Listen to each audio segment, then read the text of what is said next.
একটি নতুন term electoral bond political পার্টির অর্থ সংগ্রহের জন্য এই শব্দবন্ধটি প্রবর্তন হয় 2017 সালে। 2017-18 সালের ইউনিয়ন বাজেটের সময় অর্থমন্ত্রী অরুণ জেটলি এই ইলেকট্রাল বন্ড নামক অর্থ বিলটি উপস্থাপন করেন এবং তার বিরুদ্ধে একটি বিল এবং কমিউনিস্ট পার্টি একটি পিটিশন দাখিল করে এবং তার পরিপ্রেক্ষিতে মামলা দায়ের হয়।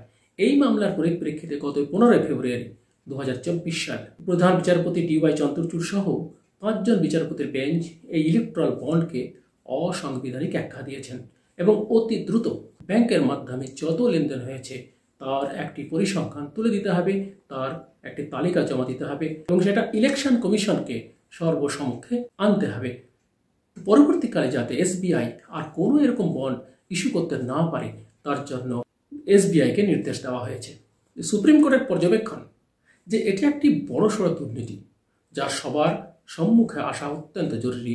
তার কারণ এর যেমন দাতার নাম নেই এবং কাকে দিচ্ছে সেই নাম নেই, তার কোনো তথ্য সামনে আসছে না।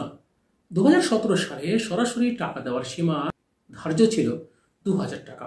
তখনকার অর্থমন্ত্রী অরুণ জেটলির তত্ত্বাবধানে তিনি RBI সংক্রান্ত এই অর্থ বিলটি সংশোধন করে ইলেকট্রাল বন্ড নামক নতুন শব্দবন্ধ ঘোষণা করেন।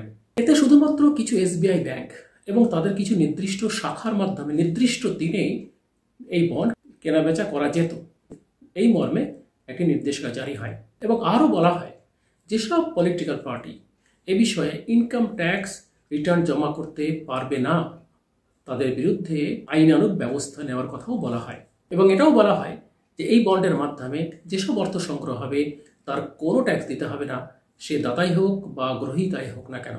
তবে এটি লোকসভায় একটি অর্থ বিল আকারে পাশ হয়, তার কারণ অর্থ বিল হলে তা রাজ্যসভায় পাশ করা দরকার হয় না এবং এইরকম একটা বিল এটাকে অর্থ বিল আকারে পাশ করানো এটাও আর্টিকেল 110 এর পরিপন্থী, অর্থাৎ ভারতীয় সংবিধান আর্টিকেল নম্বর 110 এর পরিপন্থী।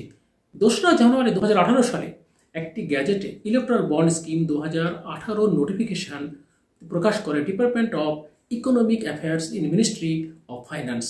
2018 সালের মার্চ থেকে 2022 সালের এপ্রিল মাসের মধ্যে মোট 18,299টি ইলেকট্রাল বন্ড SBI ব্যাংকের মাধ্যমে লেনদেন হয়, যার অর্থমূল্য প্রায় 9,857 কোটি টাকা। এত টাকা লেনদেনের তার কোনো হিসেব দেখানো হয়নি বা কে দিল, কাকে দিল এবং সেই অর্থের সোর্স কোথায় সেটা জানা যায়নি। প্রথম দিকে এই লেনদেন বছরে 70 দিন করা যেতে পারত, পরে এর সময়সীমা বাড়িয়ে 85 দিন করা হয় এবং এটা করা হয় গুজরাট ও হিমাচল প্রদেশের বিধানসভা ভোটের ঠিক আগে, ঠিক যখন model code of conduct implemented ছিল সেই সময়ই এই সংশোধনীটি নিয়ে আসা হয়। দেশের যে কোনো নাগরিক বা কোনো অর্গানাইজেশন এই ইলেকট্রাল বন্ড কিনতে পারে চেক বা ক্যাশের মাধ্যমে এবং এই বন্ডের মূল্য ছিল 1,000 টাকা বা 10,000 বা 10 লক্ষ বা 1 লক্ষ বা 1 কোটি টাকা, এই দিয়েই এই লেনদেন করা যেত বা বন্ড কেনা যেত, কিন্তু কে দিল সে হিসেব ওদের রাখা হতো না। তবে এখন দেখা যাক পলিটিক্যাল ফান্ডিং কীভাবে হয়। তার মধ্যে 1 নম্বর হলো একটি নোন সোর্স বা জানা উৎস। জানা উৎসগুলি থেকে পলিটিক্যাল ফান্ডিং হতে পারে। সেই উৎসগুলোর মধ্যে কি আছে, যেমন ব্যাংক ইন্টারেস্ট বা membership fee, party levy, sale of estates, sale of publication বা ভলেন্টারি ডোনেশন।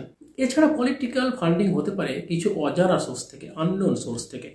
সেগুলো হলো মিটিং থেকে, যেমন কন্ট্রিবিউশন, ইলেকট্রাল বন্ড কেনা বেচার মাধ্যমে বা অন্যান্য কোনো ইনকাম থাকলে বা কোনো রিলিফ ফান্ড বা কুপন বিক্রি বা ভলেন্টারি কন্ট্রিবিউশন।